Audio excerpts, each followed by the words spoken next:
Donc nous entamons notre dernière table ronde et je reprends mon costume de Marc Bayard, puisque avant c'est le costume de Guillaume Grave.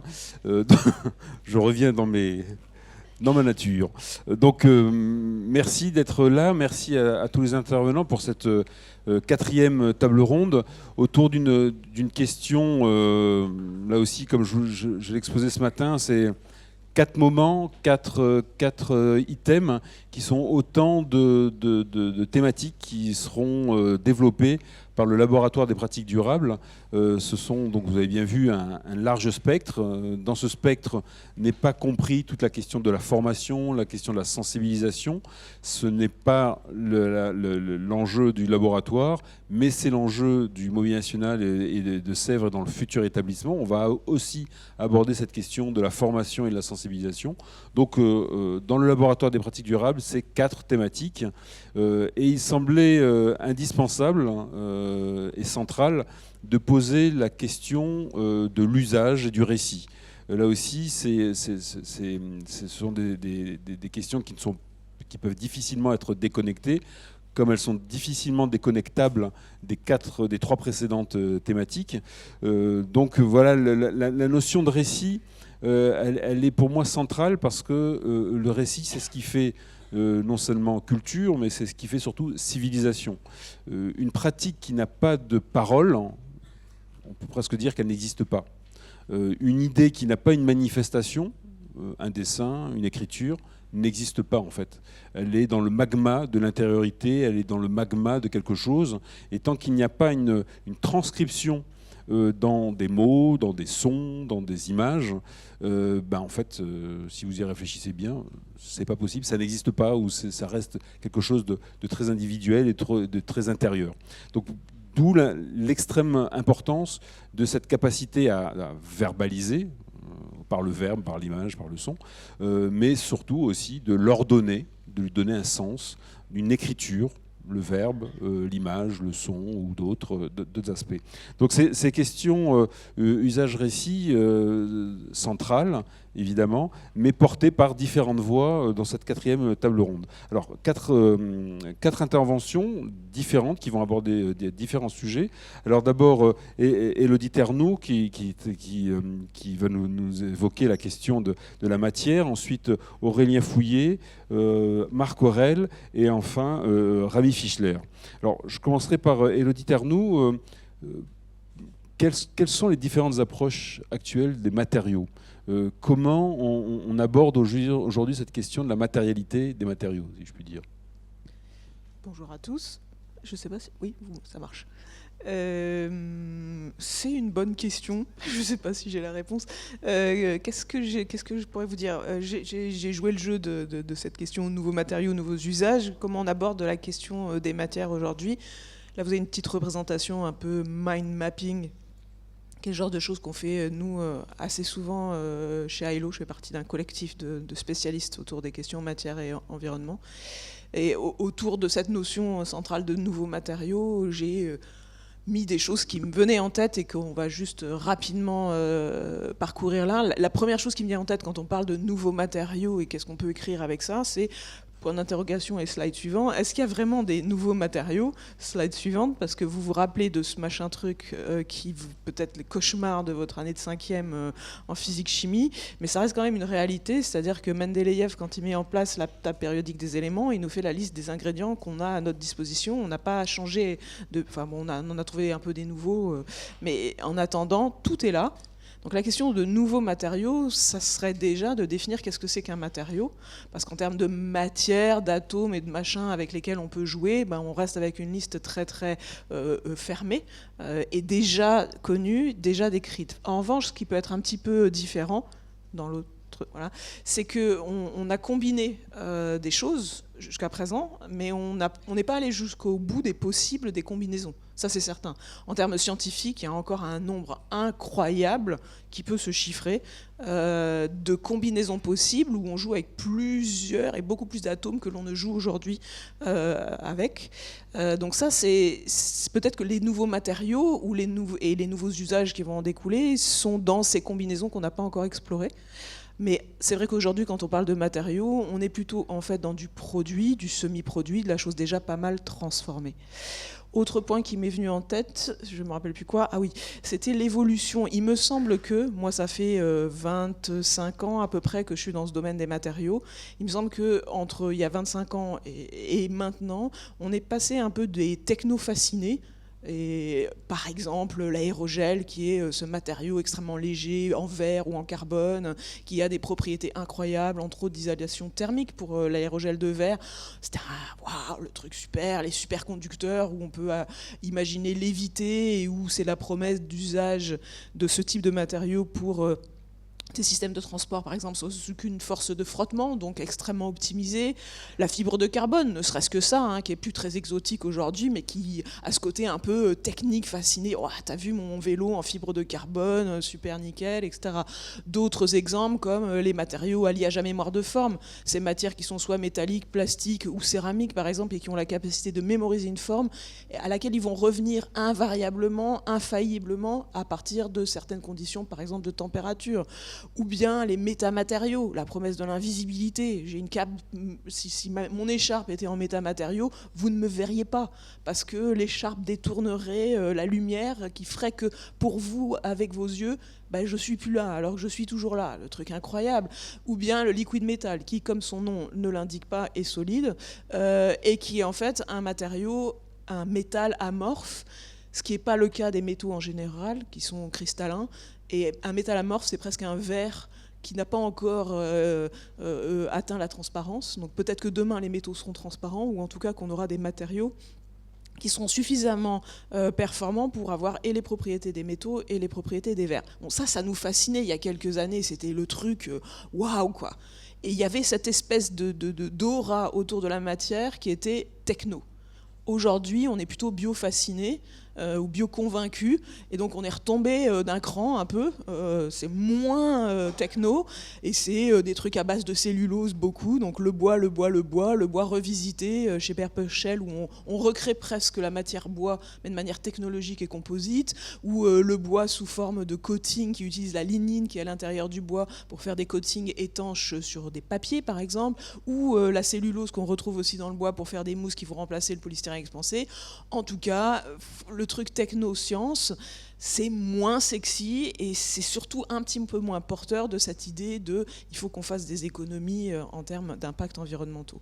Autre notion qui m'est venue en tête, c'est, et alors, de toute façon, voilà, je suis un peu étiquetée la dame qui dit tout le temps il n'y a pas de matériaux écologiques. Donc cette question écologique est extrêmement présente, c'est ça qui nous motive aujourd'hui. Pourtant, il n'y a pas de matériaux écologiques. Donc ce qu'on a vu juste avant, les super techno ou les moins techno, il faut toujours regarder de toute façon quels sont réellement leurs impacts pour s'assurer de la bonne solution dans un projet très spécifique. Il faut se méfier de c'est pas parce que c'est en bois, que c'est lavé à l'eau de source et roulé sous les aisselles, que c'est forcément une garantie d'un projet qui est beaucoup moins impactant qu'un autre. Qu'est-ce qui m'est venu en tête aussi ? Ah oui, on est passé aussi toujours dans cette idée de progression entre avant et maintenant et peut-être demain, d'un âge du bronze, du fer, des trucs étiquetés où un casque ressemblait à ça, à peut-être un âge aujourd'hui du quoi ? Du déchet ? Est-ce que c'est ça aujourd'hui notre matière définissante de la période où le casque est devenu un casque par exemple protecteur à base de coquilles d'huîtres qui sont compressées, qu'on mélange avec une résine polymère ?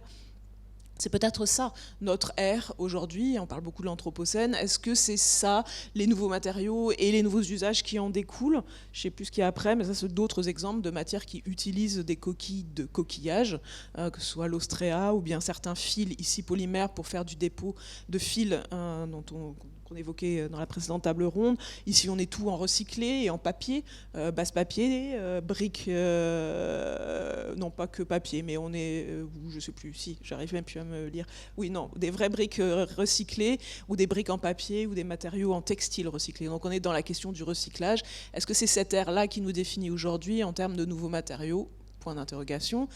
On est aussi passé d'un artisanat qui a des atouts dans la mesure où, en fait, finalement, quand on regarde un artisan, souvent, il maîtrise très bien sa matière, il n'est pas très déchet, ou en tout cas, il va les maximiser dans leur utilisation. Donc, on était dans une économie circulaire avec l'artisanat, à l'industrie qui d'un panier fait ce type de choses-là, extrême efficacité, mais où la matière n'est plus tellement regardée au moment de la révolution industrielle comme un truc si précieux que ça dont il faut tout utiliser, à peut-être une nouvelle combinaison aujourd'hui d'un artisanat industriel ou d'une industrie qui s'artisanale pour rencontrer deux mondes qui permettent de récupérer, réutiliser. Un très beau projet de Paul Émilieu, là où on est sur du mobilier qui utilise des panneaux de contreplaqué qui étaient voués à l'enfouissement, et on fait intervenir de la peinture décorative dessus. On s'affranchit d'avoir des mobiliers en marbre, mais on les a presque sous les yeux, et qui sont installés à l'école Camondo à Toulon, par exemple, qui permet aussi d'avoir une forme de lithothèque un peu vivante pour les étudiants qui découvrent différentes roches de cette manière-là, et où on n'utilise pas du tout la matière pierre qui est très impactante si on avait mis dans cette utilisation-là. Ou bien des artisanats un peu revus, comme l'idée de travailler avec les vers à soie, ici, chez Céricine, que vous devez connaître par cœur, qui crée de la soie en faisant travailler les vers sur des formes, sans passer par l'étape cocon. Donc les vers à soie sont vachement plus contents, parce qu'on n'a pas besoin de les tuer pour récupérer la soie. Et nouveaux artisanats aussi, peut-être de nouveaux usages, de revisitation de traditions, comme le kintsugi, qui permet de magnifier les imperfections et les cassures, en mettant de l'or, a priori, dans ces fêlures.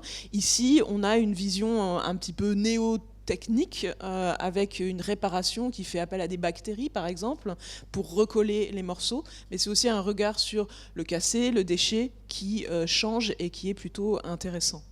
Et puis on passe aussi du naturel, de cette idée qu'on est de la matière complètement brute. Et pour moi, les matériaux naturels n'existent pas nécessairement, parce que si un matériau c'est un semi-produit, un produit, il est déjà un peu transformé, et donc il n'est pas directement tombé comme ça là sous nos pieds. Mais on passe du naturel à des choses qui peut-être demain, en termes de matière et d'usage, vont changer, à des choses qui sont manipulées. Donc pour qui se prend-on? Mais on se prend pour des gens qui arrivent à manipuler effectivement des éléments vivants, comme Diana Scherer, qui travaille et qui parle aux plantes pour faire de la dentelle à partir des racines. Et ça, c'est une piste effectivement que de plus en plus la science et la technologie vont suivre, jusqu'à se dire que peut-être que demain, en biologie synthétique, comme le propose Carole Collet, on va peut-être arriver à modifier génétiquement suffisamment des espèces pour répondre à nos besoins. On le fait déjà en grande partie. Peut-être que demain, la fourrure animale qui est si décriée, elle viendra du végétal, et qu'on pourrait imaginer, qui sait, que des champignons fassent pousser de la fourrure, ou que justement les plantes qu'on évoquait soient systématiquement codées, on va dire, pour nous fabriquer de la dentelle, sans qu'on n'en ait plus à passer par le travail de la main. Donc ça, point d'interrogation. Voilà quelques réflexions dans cette amorce de table ronde. Merci. Alors, merci beaucoup. La transition avec la main est faite. Je citerai juste, par rapport à ce que tu disais, la question des matières, le magnifique historien Alain Corbin, qui a l'année dernière sorti un ouvrage qui s'appelle « Le Fragilitas, le plâtre et l'histoire de France », et qui dit bien que chaque époque est marquée par une matière dominante. On va dire le marbre au XVIe, le XVIIe, ou la fresque, au XVIIIe le bois, au XIXe le fer et le plâtre, et d'où la question de quelle matière sommes-nous faits. Est-ce que c'est le déchet? Est-ce que c'est le XXe siècle, ça a été notre matière principale a été le pétrole. Demain, c'est quoi? Quelle sera notre matière essentielle au sens philosophique du terme? Alors, tu parlais de la main. Alors justement, Aurélien Fouillet, alors j'ai oublié de vous présenter rapidement. Élodie est ingénieure de formation, et donc tu as fondé le collectif ILO. Et Aurélien, tu es philosophe, sociologue et ébéniste, et a publié plusieurs ouvrages. Et donc voilà, quid de la main aujourd'hui? Ça marche? Ouais, très bien.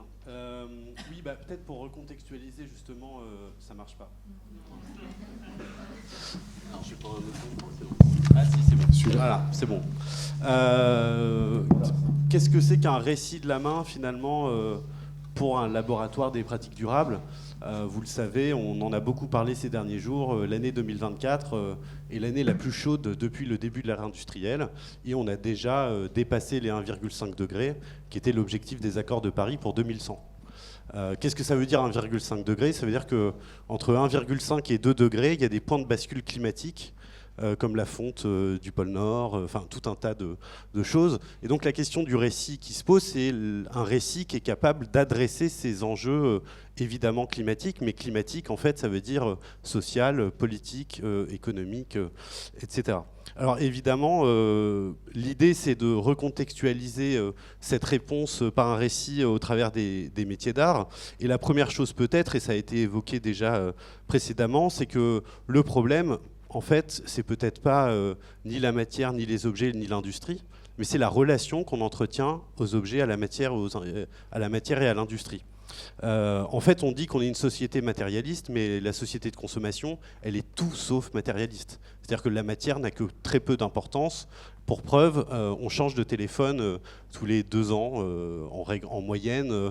On change de chaussures tous les ans quand il y a une nouvelle collection. Bref, la dimension matérielle des objets, elle est à peu près périphérique. Et donc, évidemment, rien que sur ce point-là, les métiers d'art ont beaucoup de choses à nous apprendre. Je le rappelle souvent, le mot grec pour dire artisan, c'est démurgos, donc démurge.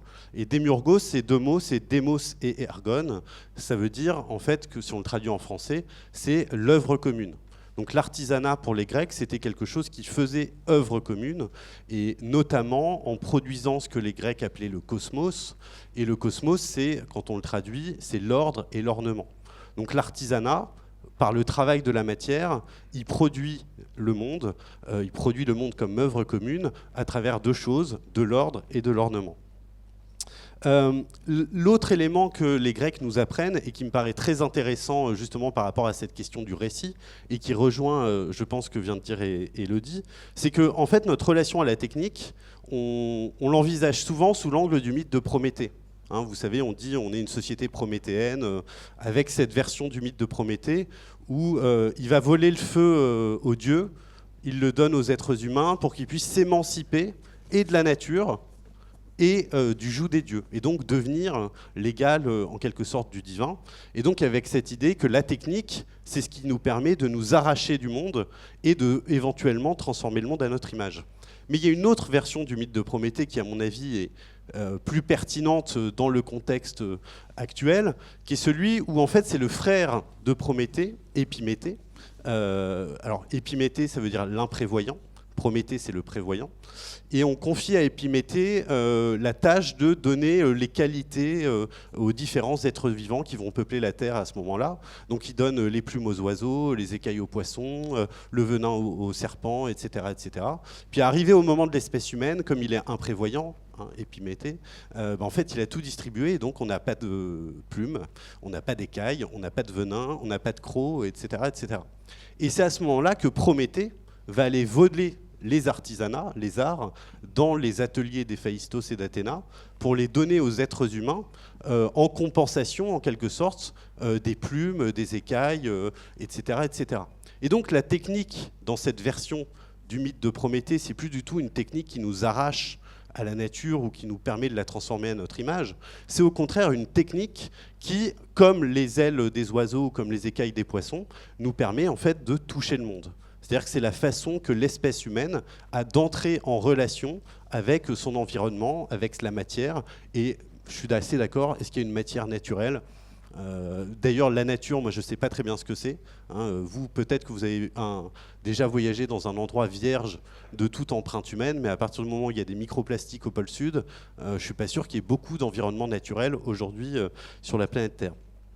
Ensuite, une fois qu'on a dit ça, la question qui se pose, c'est effectivement, les Grecs ils sont bien sympas, mais c'était il y a 3000 ans. Voilà. L'idée, c'est pas d'avoir une vision ni romantique ni passéiste des métiers d'art. Et là-dessus, l'histoire du design, notamment William Morris ou Walter Gropius, que vous connaissez évidemment, il nous interpelle sur le fait que l'artisanat, c'est possiblement un laboratoire pour l'industrie. Et de nombreux exemples ont été donnés précédemment. Et William Morris, il a cette expression qui me paraît intéressante, qui est celle de fictionaries, qui est la contraction, en fait, pour lui, de fiction et de factories. Donc c'est l'idée que, justement, dans les manufactures qu'il souhaite mettre en place, ou dans le modèle que le Bauhaus pourra développer bien des années plus tard, que, en fait, la combinaison de l'artisanat et de l'industrie, c'est une manière de réinjecter de l'imaginaire, de réinjecter de l'enchantement en fait dans la production industrielle. Et ça rejoint, je pense, un enjeu industriel, écologique majeur contemporain.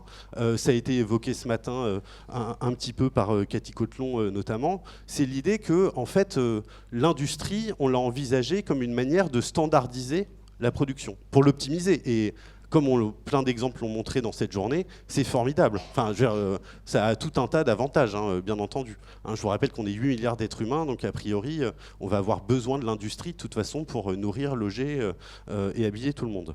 Mais par contre, peut-être qu'un des enjeux, c'est justement d'arriver à sortir le modèle industriel de la standardisation et de l'uniformisation pour aller vers une logique plutôt de singularisation de la production. C'est-à-dire à la fois réinjecter l'unicité de l'objet, hein, et la question de Grégoire Talon tout à l'heure allait dans ce sens-là, mais aussi en fait singulariser la production elle-même. C'est-à-dire qu'est-ce que ça veut dire que produire le même objet à différents endroits du monde, avec des mêmes processus, mais avec des matériaux différents. Et peut-être que là-dessus, effectivement, les métiers d'art ont tout un tas de choses à apprendre au modèle industriel.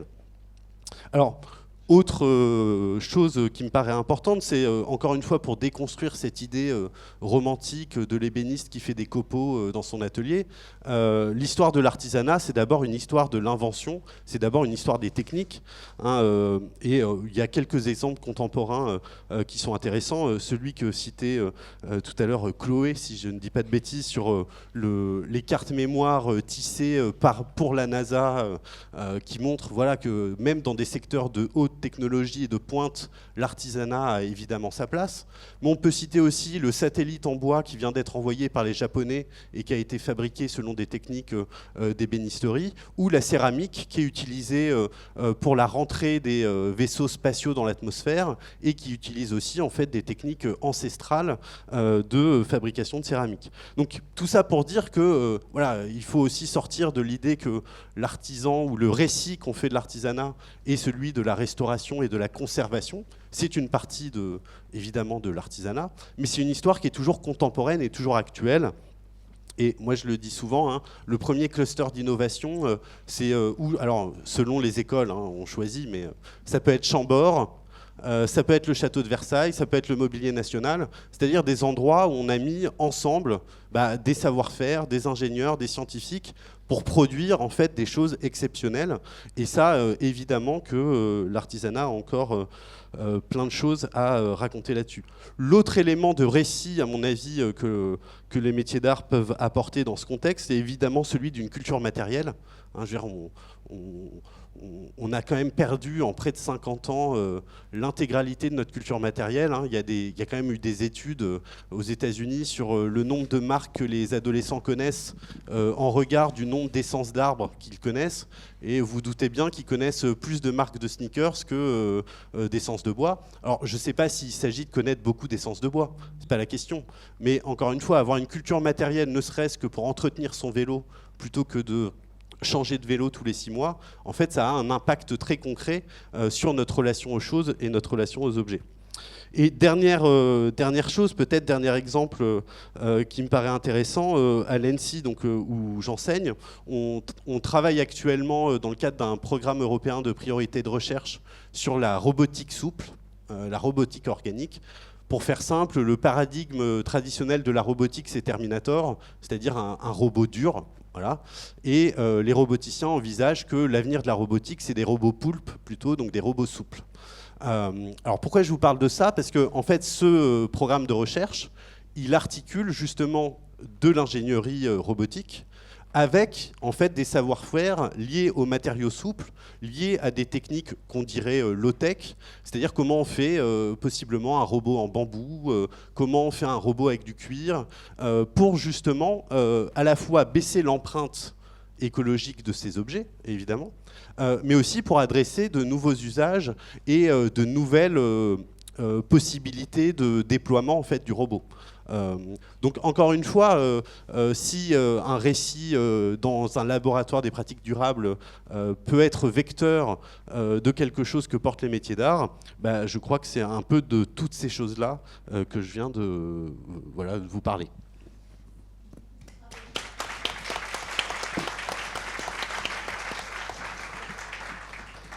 Merci beaucoup pour cet excursus sur l'histoire de la main depuis le grec jusqu'à aujourd'hui. Tu citais Mot binational, moi j'aime bien, sur le ton de la plaisanterie, présenter ce que vous voyez derrière vous comme étant la Silicon Valley du XVIIe siècle, puisqu'en effet c'est un lieu d'accélération de talent, et tout l'enjeu que l'on porte avec Sèvres et Mot binational, c'est d'être la Craft Valley du XXIe siècle. Enfin, j'arrête les parenthèses. On parlait tout à l'heure, on a évoqué les matériaux, la main, et un autre champ, un champ inépuisable d'expérimentation et qui a des enjeux esthétiques, politiques, économiques extrêmement importants, c'est la ville. Et Marc Aurel, qui est architecte, designer, prix Intelligence de la main 2014 et président de l'association de prix Intelligence de la main. Justement, comment la ville s'occupe-t-elle, pense-t-elle l'avenir, notamment le réchauffement climatique, par le design ? Aujourd'hui, la question du réchauffement climatique passe par, bien entendu, les matériaux qu'on va utiliser sur la mise en œuvre des mobiliers. Là, par exemple, je voulais vous raconter une petite histoire sur un petit projet. Et souvent, les projets sont des rencontres. Et là, je dirais que c'est une belle rencontre. J'ai rencontré les ateliers d'Emmaüs de Lyon, qui sont dirigés par Guillaume Poignon, un ingénieur qui venait de chez Michelin, qui a décidé de changer de vie et qui a souhaité travailler à partir du réemploi. De se dire, on démolit tellement de choses dans toutes les villes, on démolit beaucoup d'immeubles, beaucoup de collèges ou autre chose, et tous ces matériaux partent généralement à la benne. Et on s'est rencontrés lors d'un jury de concours. On a tout de suite accroché, moi j'ai accroché à son histoire, puisque ça a été de dire comment on fait des matériaux ressources à partir de démolition. Donc on commence à en parler, mais c'est très nouveau, parce que jusqu'à aujourd'hui, les matériaux, un immeuble était démoli et tout partait à la benne. Voilà, on s'en servait pas, ou très très peu. Donc Guillaume a mis en place une ressourcerie pour pouvoir récupérer de manière intelligente les matériaux. Et ce que vous voyez à l'écran, c'est une collection de mobilier qu'on a réalisée avec les ateliers Emmaüs à partir de parquets de gymnase, parquets recyclés d'un gymnase qui a été démoli. Mais dans l'histoire, ce serait déjà pas mal d'avancer sur une logique comme ça, en disant on prend un matériau qu'on récupère au lieu de le jeter pour en faire quelque chose. Mais c'est doublement intéressant parce qu'il y a des artisans apprenants au sein des ateliers Emmaüs. Donc je dirais que pour moi qui suis designer, c'est extrêmement gratifiant de se dire on participe à quelque chose d'extrêmement positif en récupérant des matériaux qu'on mettra à la benne, mais aussi en travaillant dans l'atelier avec ces artisans apprenants qui ont fait ces objets que vous voyez là et qui sont aujourd'hui produits en série. On peut voir l'image d'après peut-être, c'est juste dans l'atelier d'Emmaüs. Et aujourd'hui, cette première expérience qui a maintenant 2 ans à peu près, m'a fait réagir pour réfléchir à d'autres objets, bien entendu, parce que la question du recyclage, on l'a tous en tête, mais enfin en tout cas pour moi, peut-être parce que je suis d'une ancienne génération, je dirais, oui, on l'a en tête, mais c'est pas toujours une évidence. Voilà. Et puis quand on travaille avec de l'acier, par exemple, l'industriel va vous dire oui, il est recyclé à 40, 50, 60%, et puis vous lui faites confiance, puis à la fin vous savez pas vraiment si c'est le réel ou s'il vous dit une histoire comme ça. Et là, ça m'a fait prendre conscience que de mieux réfléchir aux matériaux à intégrer, mais non seulement les matériaux, mais le process. Et du coup, on développe maintenant avec Emmaüs d'autres projets, beaucoup d'autres projets sur cette thématique-là. Non seulement le bois, mais alors là, c'est un autre mobilier de la collection. Non seulement le bois, mais le métal aussi, parce qu'aujourd'hui, ils s'améliorent sur les matériaux qu'ils peuvent récupérer pour pouvoir être transformés au sein de leurs ateliers, quoi. Voilà. Donc, concernant les matériaux, ce que tu évoquais, Marc, pour réchauffement climatique, Oui, moi je dessine énormément d'assises pour l'espace public, beaucoup de mobilier sur lesquels on s'assoit, qu'on touche, etc. Je dirais plus qu'avant, on me pose la question de l'albédo des matériaux, du rapport des matériaux par rapport à la chaleur, ce qui n'était pas le cas avant. Donc voilà. Merci beaucoup Marc de nous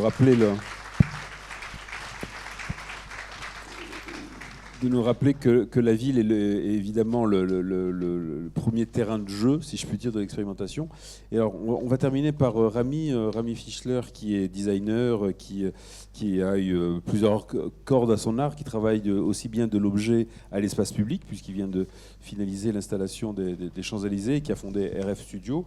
Et je recommande dans les jours qui viennent une exposition au Jardin des Plantes, aux Grandes Serres, sur le Parlement des Vivants. Justement, quel est ton champ d'expérimentation avec le bureau des usages?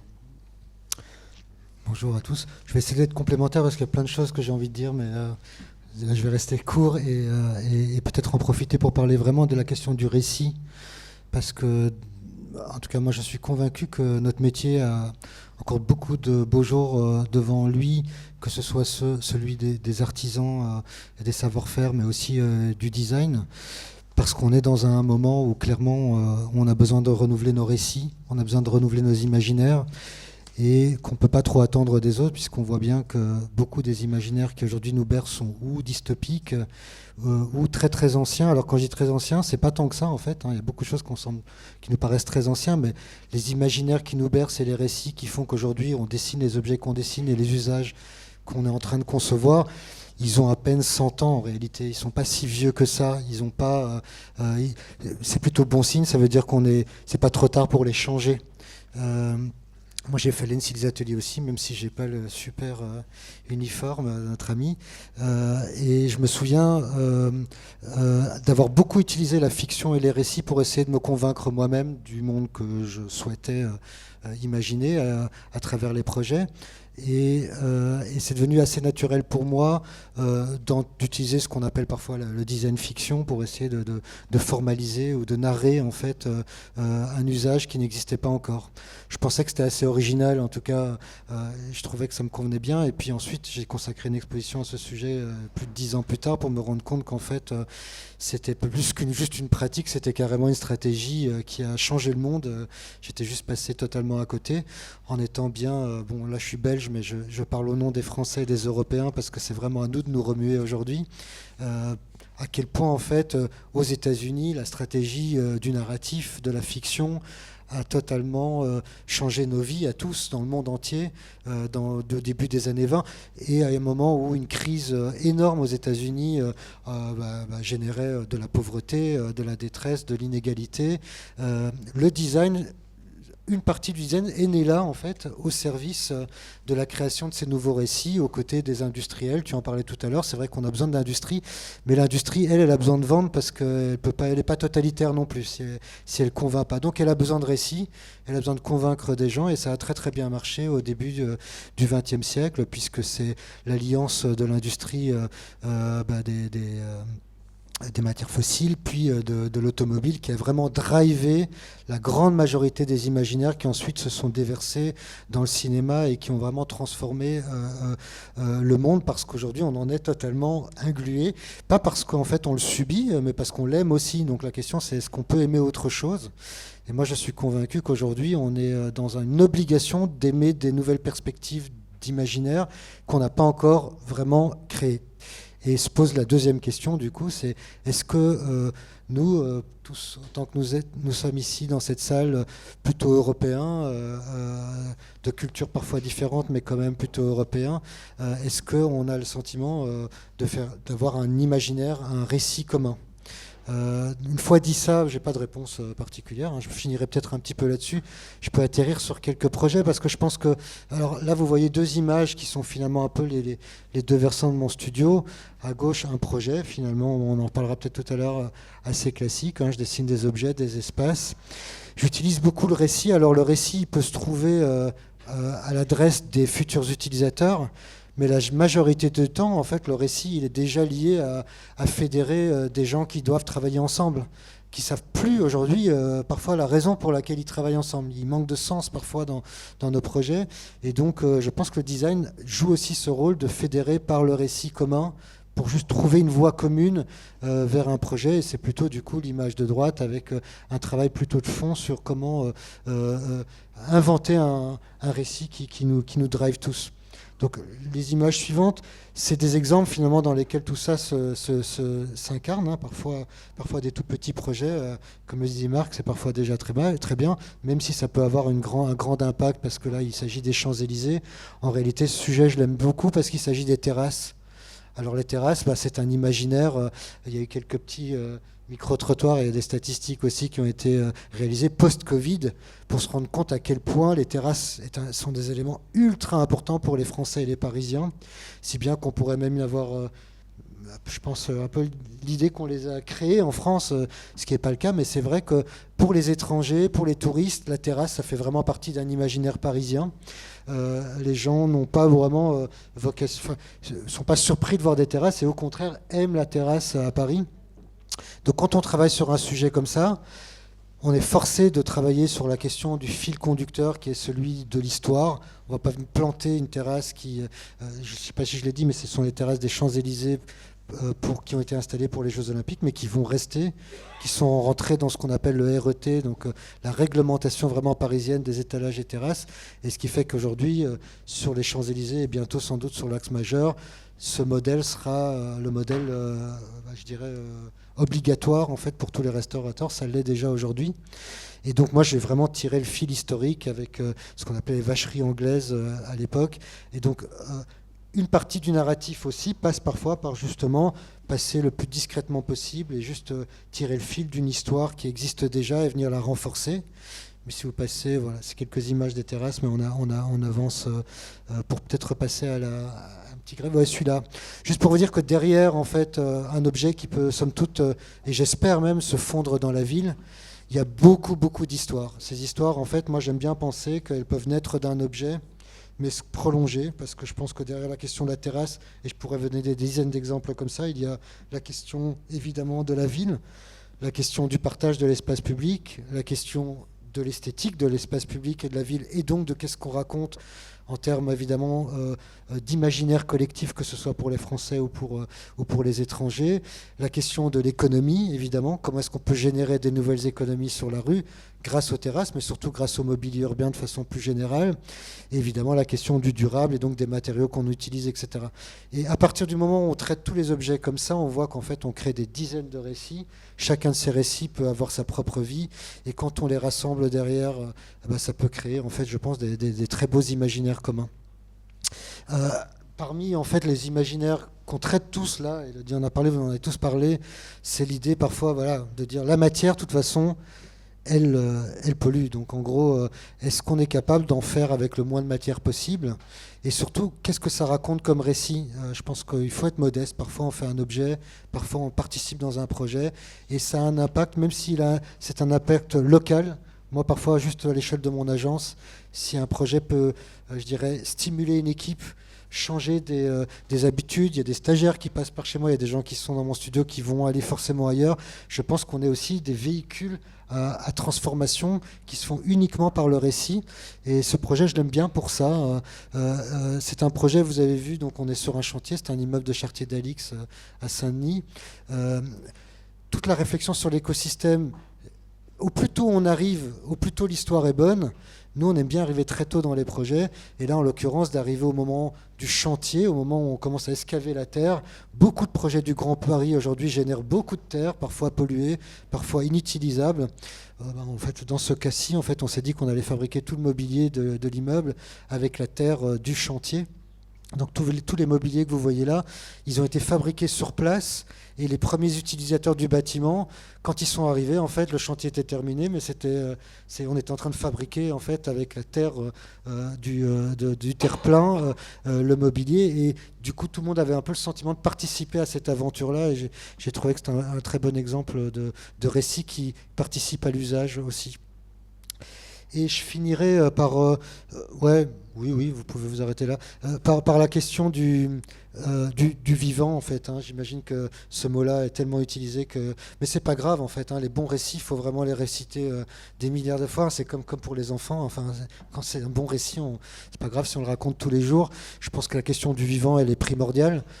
On est la génération qui va arrêter d'appeler la nature ou les espaces verts, tu le disais tout à l'heure, mais ça va mettre quelques générations. Donc avant qu'on connaisse des centaines d'espèces de bois, déjà si on pouvait quand même comprendre que le vivant, il n'a pas besoin de nous pour être sauvé, en fait, c'est plutôt nous qui allons, à mon avis, à un moment peut-être disparaître. Le vivant va toujours continuer. Donc c'est juste de comprendre ce qu'il a à nous apprendre, nous. Donc c'est encore une histoire de récit. Et c'est pour ça que moi, je me rapproche de plus en plus des projets où le design rejoint la question de l'agriculture. Je trouve en plus que c'est tellement logique. C'est incroyable que dans un pays comme la France, qui est un pays du vivant, de l'agriculture, il y a autant de crises autour de l'agriculture, alors que l'agriculture peut générer énormément de nouveaux récits, bien sûr, mais aussi de nouvelles économies. Moi, j'ai longtemps travaillé pour Chanel, et c'est des images d'ailleurs d'une ferme que je réalise pour eux. Je suis trop long, je dois m'arrêter dans combien de temps? Tu me dis, parce que je m'entends parler, mais je ne sais pas si je suis ennuyeux là. Mais en tout cas, je sais que j'ai voulu à un moment créer un partenariat avec Chanel, quand j'ai dirigé la DA de l'architecture chez Chanel avec l'ENSI. Je rêvais de faire un partenariat depuis longtemps avec l'ENSI. Et quand je suis arrivé chez les étudiants de l'ENSI, j'ai l'impression d'avoir dû les payer pour qu'ils participent à cet atelier, parce qu'ils ne voyaient pas la cohérence entre l'agriculture et le luxe. Je leur ai dit, écoutez, en fait, une maison de luxe, 99% de ses produits, elles viennent de la matière naturelle. Si elles n'en ont pas, elles ne peuvent pas les faire. Donc un parfum, un soin qui fait aujourd'hui 60% des chiffres d'affaires de pas mal de maisons comme L'Oréal ou Chanel. À un moment, il faut bien qu'ils aillent chercher cette matière quelque part. Ils vont souvent la chercher très très loin. Pourquoi ne pas la ramener ici? Pourquoi ne pas développer de la matière naturelle en France avec des très belles pratiques? Ça pourrait faire vivre des milliers, voire des millions d'agriculteurs sur des marchés et dans des zones désastrées où parfois l'agriculture, c'est tout ce qu'on déteste de l'agriculture aussi et qu'on aimerait voir disparaître, de revenir à des savoir-faire. Et je pense qu'il y a énormément de ponts à faire entre le mobilier national et des pratiques en fait de savoir-faire et des agriculteurs qui ont finalement un peu les mêmes métiers dans leur domaine, et le design peut devenir un vrai pont. Je ne continuerai pas dans ce voie, mais je veux dire en tout cas qu'en termes de narratif, moi en tout cas c'est un narratif qui me fait rêver et qui est pour moi totalement sous-exploité aujourd'hui sur justement notre place là, justement de pont entre tous ces métiers du vivant et le design et des nouveaux usages qui pourraient naître dans ces nouveaux rapports entre agriculture, usage de la terre et nouveaux usages, nouveaux produits et industrie évidemment derrière aussi. Et ce qui m'amène à la dernière slide dont parlait Marc. Ah oui, je finis là-dessus parce que penser le vivant, moi je parlais de fiction encore une fois, on est tellement dans les technologies qui nous obligent à penser dans les 2 ans, 3 ans à quel point en fait les technologies deviennent obsolètes si vite. Rassurez-vous, le vivant, c'est penser à 100 ans. On ne peut pas faire pousser un arbre en 3 ans. Donc en gros, quand on revient aux récits qui sont liés au vivant, on est obligé de repenser le temps long, ça fait vachement du bien. Et je pense je vous invite tous à participer à ces récits-là. Et c'est ce que j'essaie de faire. Alors je suis revenu finalement à mon discours de départ, je vous parlais des récits américains. Ça, c'est une image que j'aime bien. Elle vient d'un personnage qui s'appelle Hugo Gernsback et qui est finalement un Européen qui a fui l'Europe à cause de la guerre et qui a inventé des nouveaux récits aux États-Unis, notamment des magazines incroyables autour des futurs.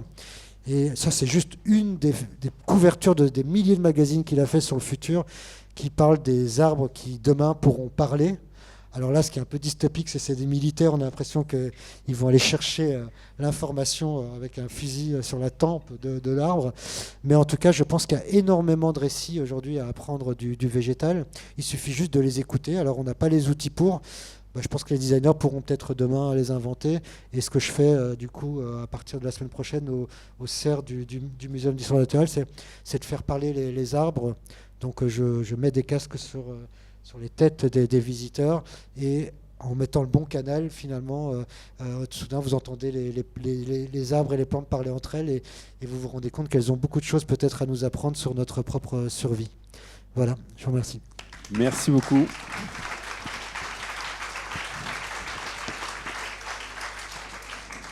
Merci Rami, et en t'écoutant, je me revenais à l'esprit d'avoir conscience de cette séparation que l'on a eue au cours du XXe siècle. Alors dans des catégories qui restent un peu abstraites et un peu rapides, mais entre nature et culture. C'est vrai qu'au XXe siècle, on l'a, surtout en France, on l'a irrémédiablement séparé. On l'a séparé comme on a séparé la pensée du geste. Là, l'enjeu, probablement, c'est d'opérer cette réunion par le récit. Moi, je dis souvent, je suis un très grand amoureux du XVIIIe siècle et de l'impressionnisme.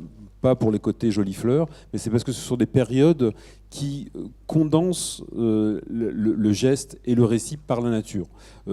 C'est pas le côté formel qui m'intéresse, c'est plutôt comment ces moments sont des acmés de la réunion entre une manifestation de la nature et une interrogation par le geste. Donc voilà, ça peut être un des schémas de pensée, un des schémas de récit pour l'avenir.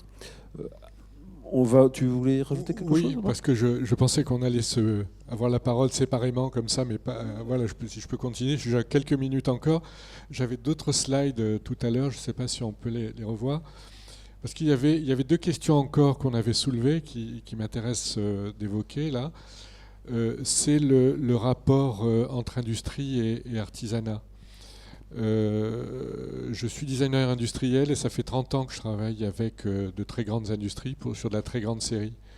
Aujourd'hui, une des questions qui est posée sur la grande série, c'est l'uniformisation de la production. Je parle de ce que je maîtrise, c'est-à-dire de l'espace public, la ville. Aujourd'hui, vous allez à Strasbourg, Bordeaux, beaucoup de villes se ressemblent parce que le mobilier se ressemble, parce que tout est uniforme, parce qu'on est sur de la très grande série. Donc aujourd'hui, on vient me chercher pour faire de la direction artistique de nombreuses entreprises pour dire comment est-ce qu'on peut avoir une logique industrielle économique, comment on peut gagner de l'argent en tant qu'entreprise, mais non plus être sur de la très grande série, mais étant sur de la petite, voire moyenne série, voire peut-être très petite série, comme des projets capsules ou autres en fait. Et là, j'ai un exemple, il doit y avoir une autre image avant ou après, je ne sais pas. Il y avait deux images sur ce projet. Mais non, avant.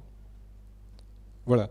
C'est dans le cadre de ma résidence à la Villa Médicis l'année dernière. J'ai réalisé un objet, une assise en osier tressé avec un vanier et du métal. Vous le voyez après, c'est Fabrice Serafino sur l'image d'après. Voilà. Et donc j'ai réalisé quelques prototypes que j'ai montrés à des industriels qui travaillent sur de la très grande série. Et tout de suite, ils ont été extrêmement intéressés. Donc aujourd'hui, ils sont vraiment en train de se poser cette question-là, de dire comment est-ce que le savoir-faire manuel peut travailler sur la qualité des objets perçus et le rapport sensoriel qu'on amène à travers le savoir-faire manuel.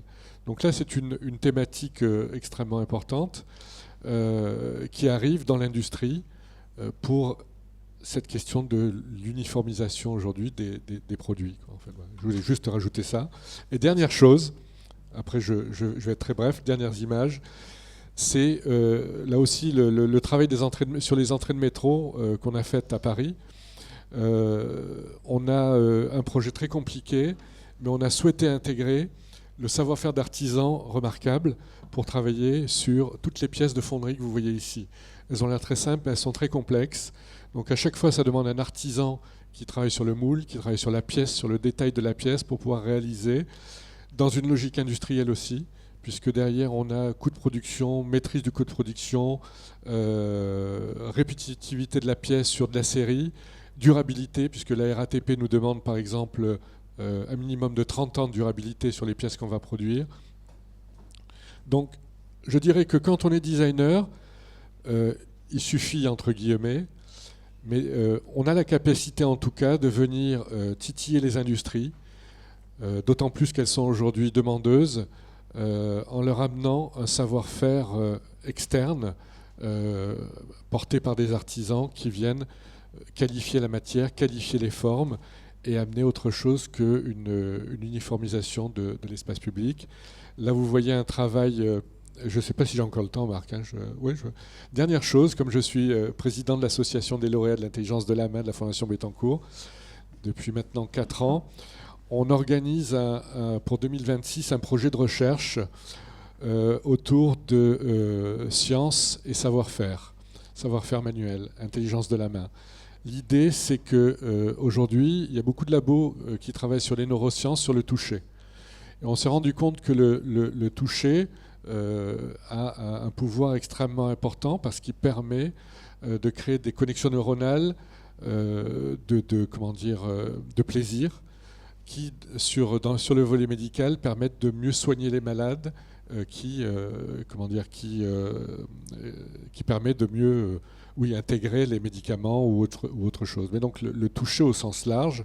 Et on sait rapidement, moi j'ai fait l'association entre ces recherches scientifiques et le travail des lauréats qui travaillent sur les matériaux pour qualifier les objets, et de dire, est-ce qu'il n'y a pas un lien? Et quand je me suis rapproché des scientifiques, ils m'ont dit, bien entendu. Et cet exemple-là, on a travaillé il y a quelques années sur l'hôpital de Brive, dans le cadre d'un jardin thérapeutique pour les malades d'Alzheimer, et on a été sélectionné parce qu'on travaille de la céramique avec le Craft de Limoges. Et cette céramique a été plébiscitée par les médecins parce qu'ils nous ont dit, mais c'est un matériau naturel. Les malades d'Alzheimer ont une relation à ce matériau naturel qui est génial. Et donc, on a envie que vous développiez du mobilier avec ce matériau. Donc, voilà, juste ce travail-là, je dirais que avec les savoir-faire, pour moi, aujourd'hui, il y a un monde qui s'ouvre. Il y a vraiment un travail exceptionnel à faire. Et l'industrie s'est enfin rendu compte, mais aussi pour des raisons économiques, qu'elle ne pouvait pas travailler de manière uniformisée sur des productions, qu'elle devait aussi s'exporter et aller à l'étranger de plus en plus. Et donc aller à l'étranger, c'est de montrer et d'exporter un savoir-faire. Et le savoir-faire, c'est bien sûr des machines-outils, mais les machines-outils, on les a dans le monde entier, on les a tous les mêmes.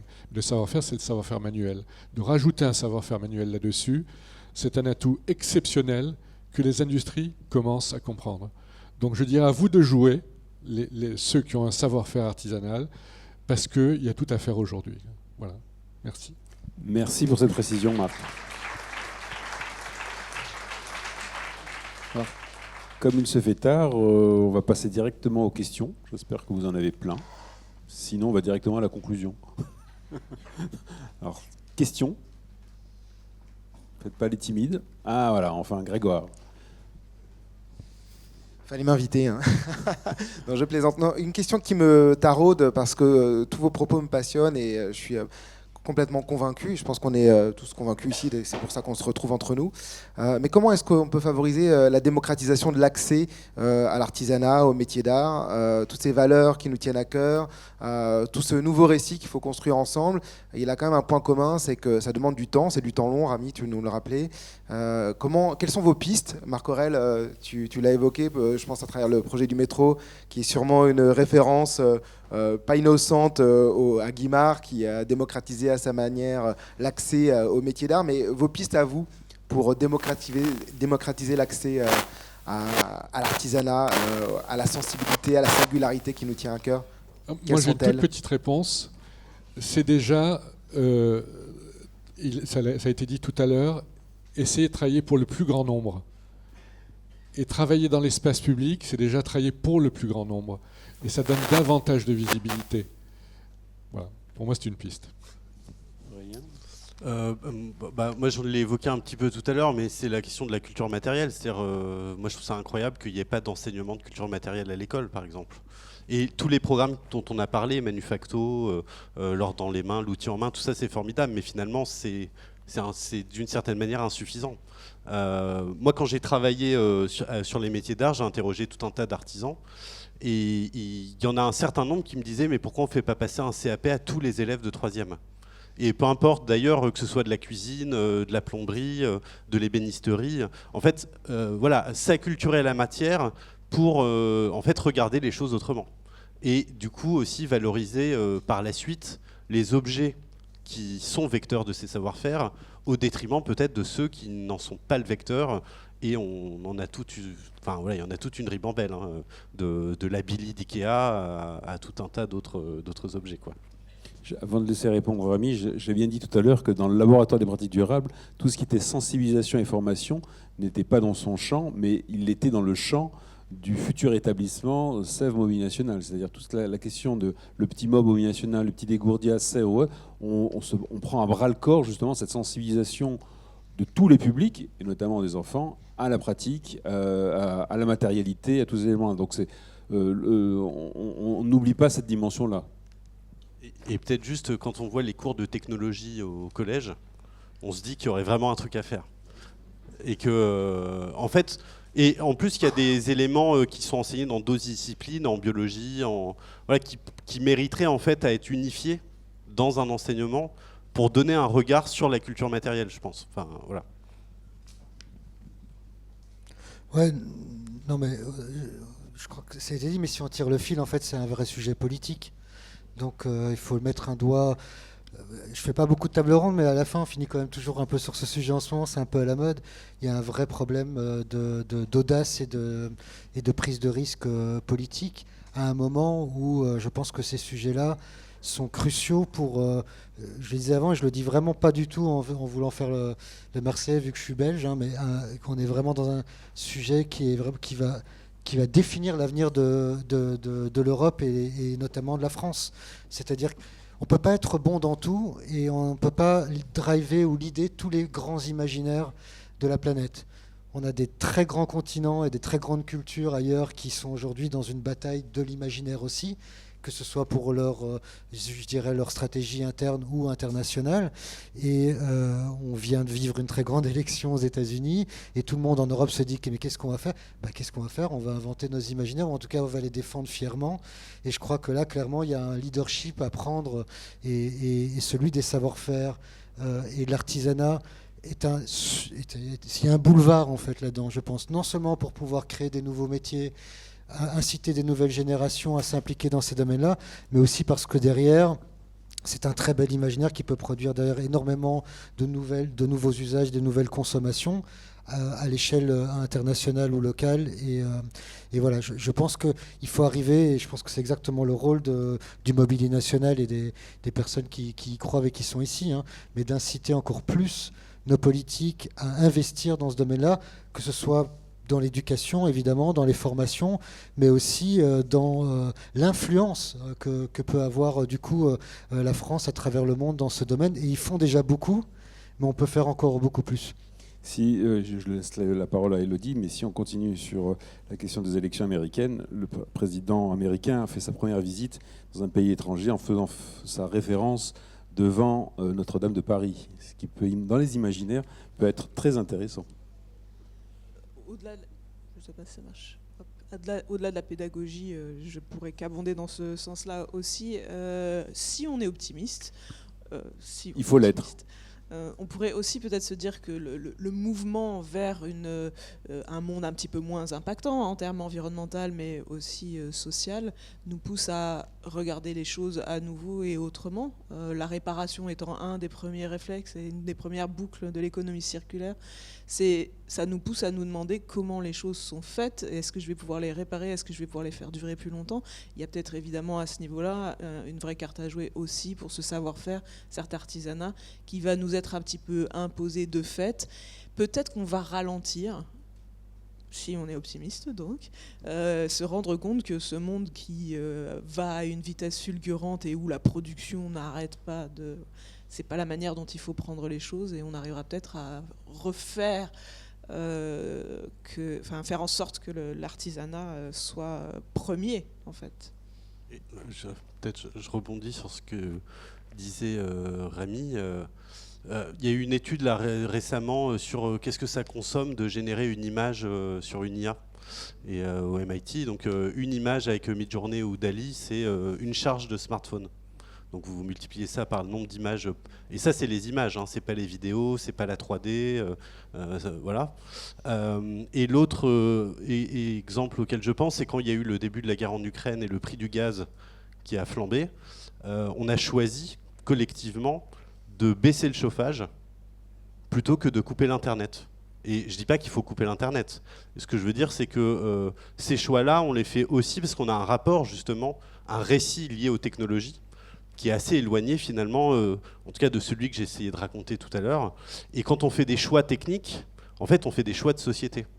Et donc la question de la culture matérielle, de la culture technique, sans qu'on devienne tous des artisans d'art, c'est absolument pas le sujet, hein. Voilà. Mais qu'on ait au moins un minimum de culture technique et matérielle, ça permet peut-être de faire des choix techniques, sociaux et politiques qui sont du coup peut-être plus en adéquation et avec les enjeux, et aussi avec des stratégies de rayonnement ou de développement culturel que l'Europe devra adresser un jour ou l'autre, de toute façon. Merci. Y a-t-il une autre question? Oui, un micro. On l'apporte, micro. Il arrive là. Sandra Furlan. Merci. Pour prolonger la question de Grégoire et vos réponses, ce qui m'interpelle, c'est la question de visibiliser les artisans. Vous parlez de travailler avec l'industrie. Le problème est que depuis ce matin, on l'a entendu, l'industrie a tendance à s'approprier les savoir-faire et à totalement invisibiliser le travail de recherche des artisans. Du coup, quel rôle vous avez à jouer? Peut-être, je vais m'adresser plutôt aux designers en l'occurrence, sur justement rendre à César ce qui appartient à César. Qui se lance? Moi, je veux bien... c'est la question de la propriété intellectuelle. C'est une des choses qui est le plus important. Et quand on co-signe, quand on fait un projet à plusieurs, il faut le co-signer et imposer à l'industriel la co-signature, des royalties qui vont avec, etc. Donc ça, moi je n'ai jamais dérogé à ça, et c'est un élément qui est extrêmement important, parce que sans reconnaissance, à quoi ça sert de travailler? Et quand on disait ce matin, j'entendais, ou cet après-midi, que l'industrie du luxe ne mettait pas en avant les artisans qui travaillaient avec eux, je dirais que c'est presque dommageable pour eux aujourd'hui. Et les industriels, je parle de ce que je connais encore une fois, du mobilier urbain, ont bien compris que si ils s'associaient, qu'ils mettaient en avant le savoir-faire, la personne avec le savoir-faire, c'était extrêmement important pour eux, et ça leur permettait d'avoir une communication renforcée. Donc je dirais qu'aujourd'hui, c'est presque une évidence pour eux d'intégrer dans le process le savoir-faire. Merci. Il y a aussi peut-être raconter, enfin on l'a déjà dit, mais par exemple raconter qu'on envoie des hommes dans l'espace avec de la céramique et des satellites avec des connaissances d'ébénisterie, ou qu'on fait des cartes mémoire en tissant du textile, en fait on visibilise aussi l'artisanat et les métiers d'art autrement que dans la rénovation de la restauration de chaises Louis XV. Et c'est du coup aussi une autre aspiration pour voilà, les jeunes qui pourraient être amenés à s'intéresser à ces métiers.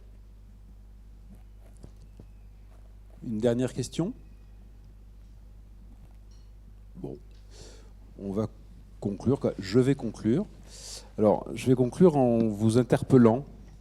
En fait, vous m'étonnez beaucoup, parce qu'il y a quand même certaines choses qu'on a en fait peu évoquées toute la journée, c'est le métier d'art. On n'a pas parlé, on a très peu parlé de cœur de métier d'art, à la différence de ce qu'on peut faire au Mobilier National, à Sèvres. On a eu quelques témoignages, Chloé, Dôme et autres, mais en fait, on n'est pas rentré dans ce sujet-là. Et en fait, je m'en rends compte maintenant, hein, je ne l'ai pas pensé avant. Et finalement, c'était totalement cohérent avec ce que l'on veut pour le laboratoire des pratiques durables. Hein. Parce qu'un laboratoire, c'est prospectif. Et là aussi, grâce d'ailleurs à Léo Sexer qui n'a pas pu venir, la notion de prospective est une notion française. Hein, il me l'a cité, c'est Gaston Berger qui invente le terme prospective. Qu'est-ce qu'il y a de plus fort pour une institution qui a 4 siècles d'existence que de se poser comme prospective des métiers d'art en finalement estimant que le métier d'art n'est pas une finalité, mais c'est un moyen de dépassement de perspective, d'imaginaire, de récit, d'innovation. Donc en fait, c'était l'enjeu d'aujourd'hui, c'était de poser des fondements thématiques, des fondements de sujets, Pas tellement pour répondre, évidemment, pour répondre aux problématiques d'aujourd'hui, la formation, la double reconnaissance, bien sûr. Hein, l'acteur public qui est l'institution Mobilité nationale Sèvres, il répond à ses moyens, à ses commandes, à ses manières de travailler avec ses propres artisans. Mais là aussi, c'est d'imaginer le futur. Alors, il y a plusieurs, le futur de proche, hein, le futur et le futur de recherche appliquée. L'autre enjeu aussi, c'était... on est certain à être là depuis un bout de temps. Et souvent, je rappelle qu'il y a 10 ans, les métiers d'art, on ne savait pas ce que c'était. Et en 10 ans, on en a fait une reconnaissance. Alors, imparfaite, il y a encore plein de choses à faire, plein de combats à mener, certes. Mais on est arrivé aussi à un moment donné passionnant, mais avec des risques. Passionnant parce on reconnaît la singularité des métiers d'art. L'artisan créateur, très bien. Peut-être, et là c'est la perspective qui me semble intéressante à porter, c'est comment ce métier d'art se met au service du collectif. Comment il devient un système, j'allais dire, de la demande, c'est-à-dire il se met au système du plus grand nombre, sans tomber dans l'industrialisation, sans tomber dans du quantitatif jetable. C'est peut-être l'enjeu de notre avenir, c'est comment le métier d'art s'approprie les enjeux du développement durable, parce que là aussi, la transition écologique, c'est pas en le faisant avec quelques objets ou quelques vêtements. C'est lorsqu'il va falloir transformer, alors radicalement, je ne sais pas, mais en profondeur en tout cas, nos manières de consommer, de s'habiller, de manger, de se loger. Et c'est le pari de la prospective que l'on a ici, c'est se dire que les métiers d'art ont totalement leur place, pas uniquement en faisant dans l'objet unique, il va évidemment continuer à le faire, mais aussi à se penser dans du multiple, là aussi, sans tomber dans une industrialisation polluante à outrance.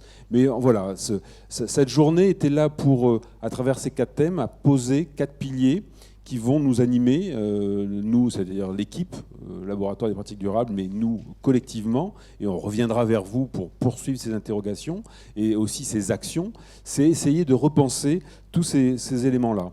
Et pour terminer, il y a un auteur que j'aime à citer, c'est Jules Verne. Là aussi, tout à l'heure, faut-il être optimiste ? Oui, il le faut. Et en fait, on vit, à mon sens, une époque à la fois extrêmement angoissante, mais extrêmement excitante, parce que tout est à inventer. Les défis, et il ne faut pas croire qu'avant c'était mieux, c'est faux, hein, c'est complètement faux même, toutes époques ont été tragiques, et on renoue avec le tragique de l'existence. Et qu'est-ce qui fait le tragique ? C'est le drama, c'est l'action. On doit reprendre nos destins en main, et c'est le pari que l'on peut faire, en tout cas moi je le fais au sein du Mouvement national, c'est que les métiers d'art, c'est une manière de refaçonner nos vies, refaçonner le monde. En tout cas, voilà un petit peu les perspectives, les prospectives qui s'offrent à nous, et j'espère que vous en serez les acteurs. Merci beaucoup, et on se retrouve très prochainement.